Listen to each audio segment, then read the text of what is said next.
welcome to the Machinist News Network. I'm Deirdre Kaniewski. It's been an uphill battle for 12 years, but this week it's all over. Now public safety employees in all 50 states have finally been extended collective bargaining rights. Every day these men and women behind us put their lives on the line to keep our families, our homes, and our workplaces safe and secure. They frequently are forced to make crucial life or death decisions on a dime. If they can be entrusted to do all of this, then certainly they can be entrusted with the collective bargaining rights.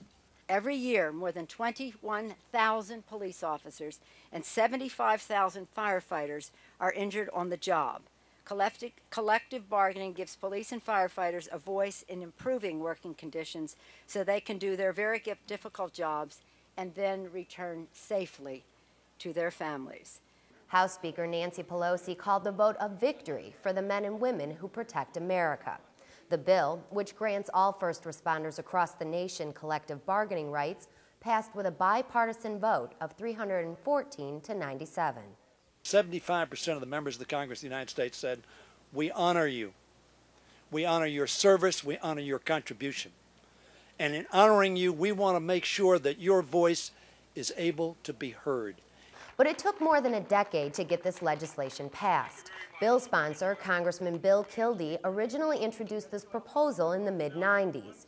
He says without organized labor's help, it never would have passed. Labor organizations, they were persistent.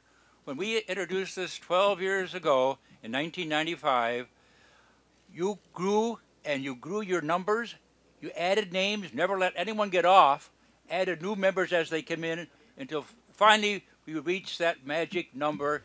Labor leaders say this is a historical moment to right the wrongs first responders endured in the past.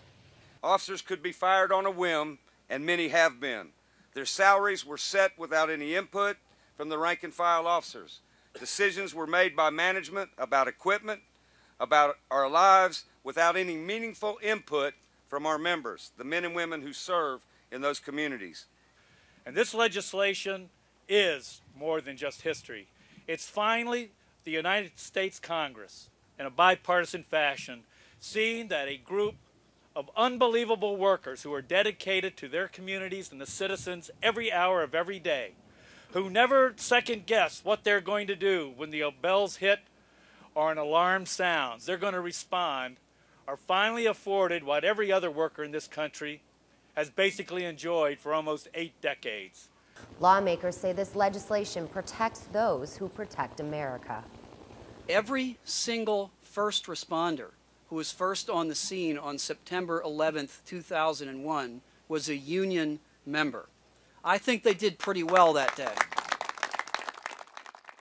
The passage of this legislation affects about 20 states who currently don't fully protect the collective bargaining rights of first responders. For more Machinist News, you can log on to goim.org. Thanks for watching.